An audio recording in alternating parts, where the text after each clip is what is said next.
Good evening, everybody. Welcome back to another episode of Grade A Fantasy on the Grade A Flicks channel. As Grade A Fantasy discuss his top picks and plays for the wide receiver position on FanDuel base slate for Week 7. Let's get right into it.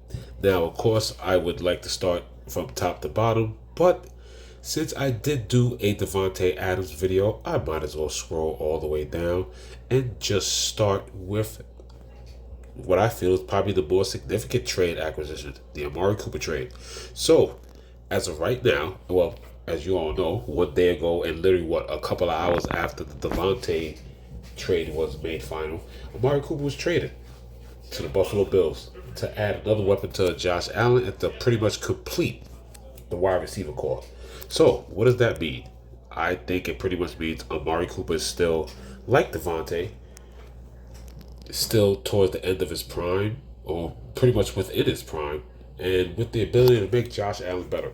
I think with him, Josh Allen doesn't have to do as much work. That was the one thing everybody knew going into the league, that going into this year, especially fantasy-wise with the numbers, if he struggles passing-wise, he was going to make it up rushing. Now you're going to get more probably Josh Allen games with 2 or 3 touchdowns with maybe good rushing numbers without the rushing touchdown.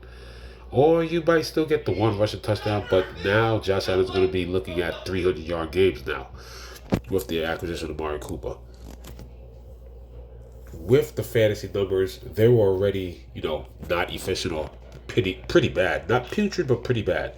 As Josh Allen didn't had the lowest amount of completions. I think that's the stat to wide receivers in the whole league. He was pretty much running, throwing screen passes, or getting to his tight end. No shot at Shakir and Mac Hollins, but they're good support guys and number 2s and 3s. And then of course, they had a rough shot of cheap free agent signs with the Curtis Samuels and the Marquez Valdez Scantlings and all that. But you need a number 1, and that's what they got here. So how does it flow with the rest? I think it does a great job in this. Amari Cooper becomes Stephon Diggs. I think last year the Gabe Davis guy becomes, and the big play out the slot or on the opposite side in the middle becomes Mac Hollins, because he has shown some flashes of catching some deep passes. And then of course the number 2, which he kind of developed into the number 2 last year, is he gets into his more comfortable spot, is Khalil Shakir. So now it's not complete. It is not confirmed that he's going to play this week. I guess it's one of those things you have to wait and see with the Friday walkthroughs and the practices and everything. The Jets have already committed to Devontae Adams playing. Right now, it has not been committed that Amari Cooper is playing, but he is practicing with the team. But let's get back to the regular rundown. And man, with a lot of questions and injuries, there's a lot of possible value, and I'm going to get right into it. Number 1, I think another great matchup. And especially with no Hutchinson pressuring off the edge, I'm telling you, all the Minnesota wide receivers look great. Justin Jefferson, I think, yes, he's the most expensive on the slate at 94. He's $400 more than Saquon Barkley. Justin Jefferson with a great matchup at home against Detroit. You can never say no to Jamar Chase at Cleveland, 9,300. Even though the Giants defense has been playing well, AJ Brown is just a beast at 8,900. How do you attack Minnesota? It's through the air, not on the ground. That back 4, or if they play a nickel, back 5, is still suspect. So Amon-Ra St. Brown, 8,800, is still a good pick. Stephon Diggs against Green Bay, he will have to step up with Nico Collins being out. He's still a solid player, 86. A lot of great plays. It's just a case of, do you want these guys as one-offs, or are you going to really pick any of these guys because you're going to stack them with the quarterback? But the $8,000 area up to Malik Neighbors, even Debo, because Debo's used in the backfield, he's used as a wide receiver, he's used in the slot, motion options. I think literally from top to bottom, there's absolutely no reason why you should not, or if you have one of those optimizers, you should not be Xing anybody out this player pool. I think even DK Metcalf, the only person you might have to worry about, because you have to wait for him to clear, because technically he's not practicing with the team. He's technically doing drills to see how well he can move to practice with the team. Right now, it's Cooper Kupp. But literally, 8,100 DK Metcalf at Atlanta. Deebo Samuel home against KC. Malik Nabers is trending in the right direction, still in concussion protocol. There's absolutely no reason why you should not. I mean, if you're putting in enough lineups, that you should have a piece of all these guys. And if Kupp gets cleared, whatever his percentages, I plan to be under. I just think there's going to be better.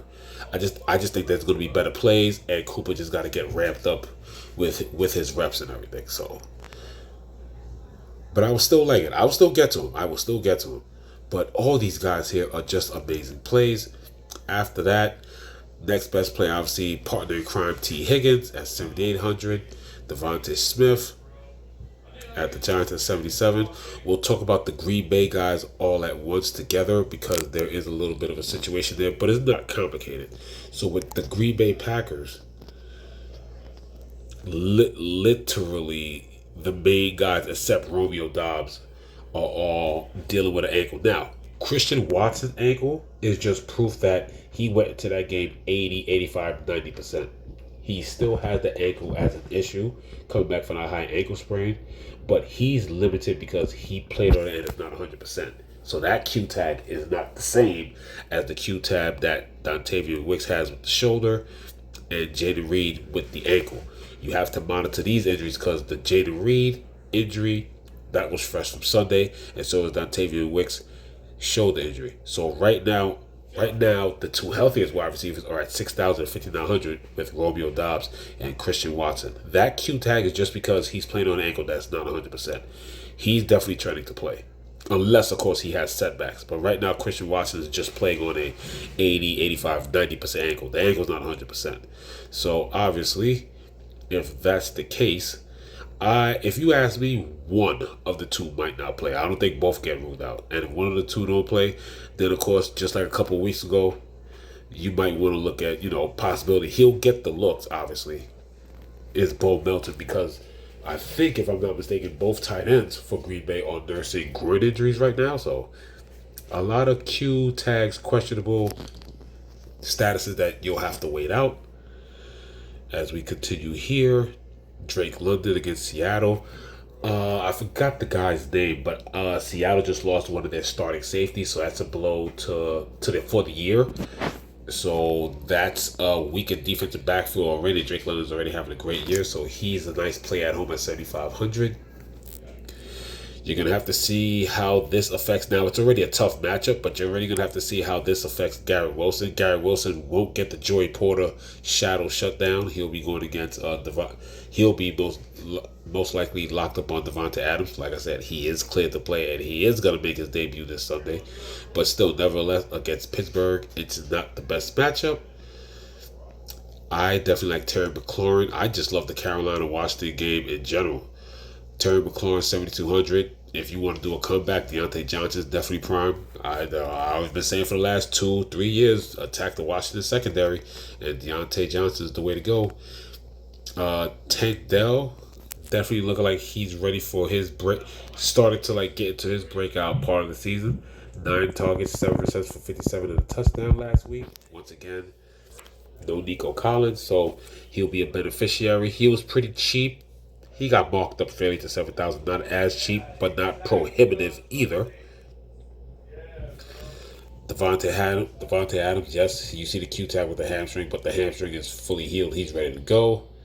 Once again, I'm not really backing that up with the price tag. As we keep going down, as usual, you know me, I'm a big Jameson Williams fan. That man comes in, nice price. This is the most expensive he's been all year. I would love to get him running a deep crossing route against Minnesota, one of those big plays that he catches. I love him at 6,500. Darnell Mooney, still cheap at 63. Don't forget about Jordan Addison against that Detroit secondary. Nice price also at 63. Like I said, look out for Amari Cooper. Not cleared yet. Jackson Smith and Jigba. And like I said, it's the highest total game. It's around 51.5, trending to 52. Jack Smith Jigba has had a solid year at 61. He's been getting busy. 9 targets, 7 targets, 12 targets, 3, 16, and 2. There's a reason why they said this is finally the year that JSN has finally taken over Lockett. And really, when it comes to productivity, Lockett is the number 3 wide receiver. Other top plays, if you can't get to Deontay and you still want a piece of that game at a cheap price, Xavier Leggett. I think he caught his first touchdown last week, if I'm not mistaken. Yes, he did. 4 targets on 3 receptions, 23 yards at Atlanta.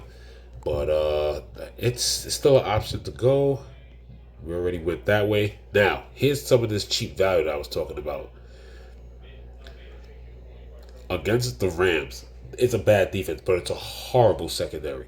So if Jacoby Myers, who didn't practice yet, he hasn't practiced, if he is not able to be cleared at 5,800, what I do like, and he did well. I did put him in 1 week and he helped me cash at a cheap price. He is still cheap. And who I'm talking about Trey Tucker, and it even opens up DJ Turner. The reason why I'm not going lower to like McAllister and all these other guys is they normally run 3 wide receivers, and now with no Devontae and a possible Myers injury, then we could go deeper. But if Myers is playing, then you're just looking at Myers, Trey Tucker with a sprinkle of DJ Turner, because that just means an uptake in Brock Bowers, which I'll go over in the tight end defensive video tomorrow. Brock Bowers is sitting at 7,000. It's a underpriced 7,000, especially if Jacoby Myers is not available. But against that secondary, Trey Tucker could do some damage. DJ Turner, and at 55 and 4,800, this might be value. It's another week where there's not abundance of value. Now, value did open up towards the end of last week. It could be the same thing today, but I don't really think it's really towards the running backs. There's a few running back opportunities. So a lot of the backups, except for last minute injuries that happened later in the week and couldn't be avoided because of pricing, there's maybe a couple of guys, as I went over in running back video, tagged the description below. But with the wide receivers, there's some options here. And like I said, they have the more accurate and aggressive quarterback. So I do like Trey Tucker and DJ Turner, especially if Jacoby Myers is out. But if Jacoby Myers is out, he's 5,800 and he's their best wide receiver. So I definitely like that. But keep an eye on Jacoby Myers. Once again, he has not practiced yet, so you'll have to wait on that. And if I will have to pick anybody else down this cheap, I mean, maybe Alec Pierce with Anthony Richardson being cleared to come back. Not the best matchup, but it's an option.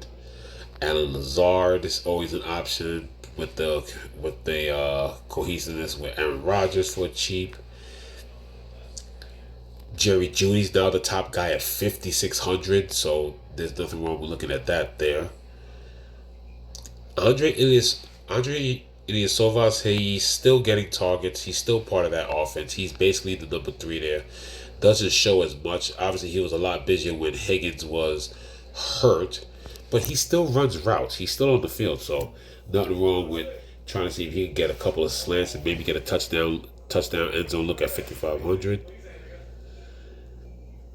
Ray McLeod is an option.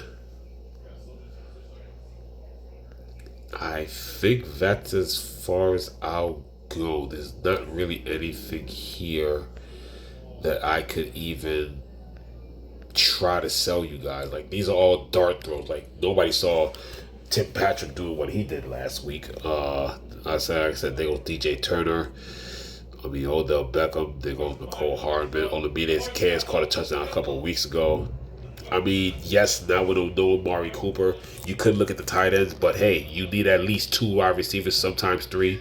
So you could look at Elijah Moore, 4,600 possibly.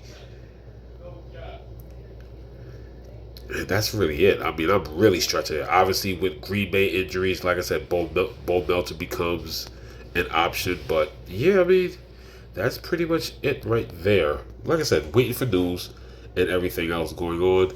I think that pretty much wraps up this episode. The tight end defensive video will be out tomorrow. Good luck with your continued research this week. Hope everything is going well for you guys. Like I said, it's another interesting slate. Not a lot of value. I think I think value opens up, just not as much as how it did last week. I think it's gonna be a tough week building, but it's gonna be an interesting, fun week building. So, with that being said, this is Grade A Fantasy. Good luck this week with your continued research, and good luck in Week 7. Tight end defensive video will be out tomorrow. Good luck. Good night. This is Grade A Fantasy, signing off.